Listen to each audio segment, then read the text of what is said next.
Salut et bienvenue sur Active Worker pour une nouvelle vidéo. Aujourd'hui, on va voir comment analyser ces erreurs.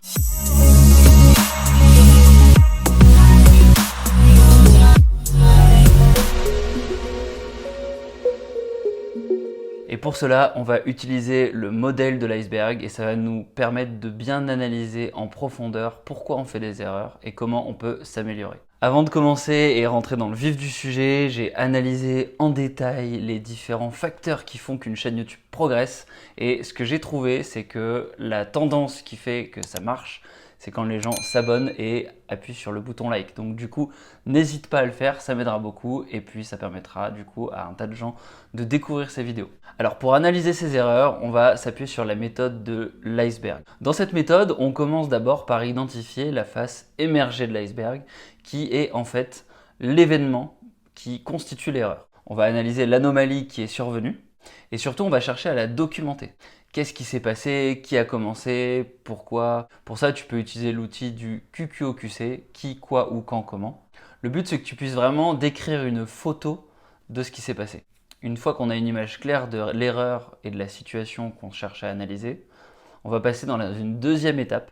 Là, on passe sous l'eau et on est dans le premier niveau, dans la partie immergée de l'iceberg. À ce niveau-là, on va chercher à analyser les tendances qui ont mené à l'événement malheureux, à l'erreur. La question que tu vas te poser ici, c'est est-ce que j'ai déjà commis cette erreur par le passé? Et si oui, c'est qu'est-ce qui s'est répété? Le but, c'est d'identifier des points communs entre les différentes erreurs que tu as pu commettre par le passé. À partir de là, tu vas pouvoir rentrer dans un niveau supplémentaire et creuser davantage ton analyse dans l'iceberg. Donc sur ce troisième niveau, tu vas te poser la question suivante, quelle est la mécanique qui a causé la tendance que tu avais pu identifier plus haut. Le but, c'est vraiment que tu puisses visualiser les différentes tendances que tu as identifiées sous forme de domino, sous forme de mécanique et que vraiment ce soit très clair pour toi d'où viennent ces tendances que tu as identifiées. Et là, on va rentrer dans la dernière étape et c'est le quatrième niveau d'analyse, le niveau le plus bas en fait de l'iceberg.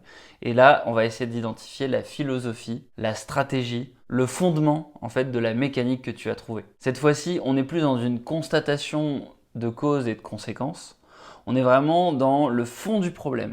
Normalement, c'est quelque chose qui est très profond et qui n'est pas apparent, que tu ne pouvais pas imaginer à première vue. On est vraiment dans la vision, dans le comportement, dans des habitudes profondes. On va parler en fait de modèles mentaux. Alors peut-être un exemple pour que ce soit un peu plus parlant. Imaginons que tu passes un entretien et tu as l'habitude de bégayer pendant l'entretien. Ça, c'est l'événement numéro 1, j'ai l'habitude de bégayer pendant un entretien. Je rentre dans l'iceberg. Numéro 2, je vais me poser la question, quelles sont les tendances qui font que j'ai tendance à bégayer pendant un entretien? Je remarque que j'ai tendance à bégayer au moment où on me pose une question sur ma dernière expérience. Alors là, je réfléchis à la mécanique qui me pousse à bégayer et en fait, il se trouve que je bégaye parce que cette dernière expérience s'est pas très bien passée et j'ai du mal à expliquer pourquoi ça s'est pas très bien passé. J'ai peur en fait qu'on me challenge sur cette dernière expérience. Donc ça, cette mécanique, c'est le troisième niveau, c'est le pourquoi la tendance se déclenche. Quatrième niveau, je rentre dans la vision, dans la philosophie.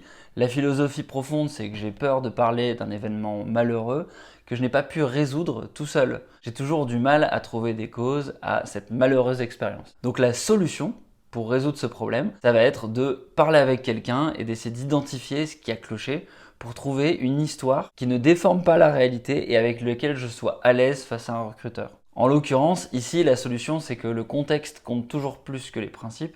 Et c'est pas parce que tu as une expérience malheureuse que tu auras une expérience malheureuse tout le temps. Il y a toujours des éléments de contexte. La tâche était difficile, il y avait une pression sur l'équipe et il faut essayer de comprendre ce qui a pu se passer de malheureux et identifier des arguments avec lesquels tu seras à l'aise et que tu pourras vraiment évoquer sur cette expérience-là.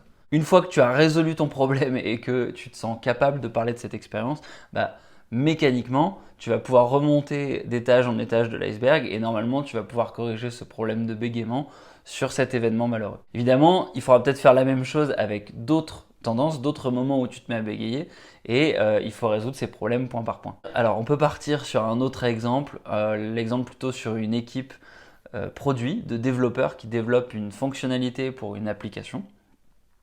et qui se rend compte qu'en fait il y a un bug dans l'application.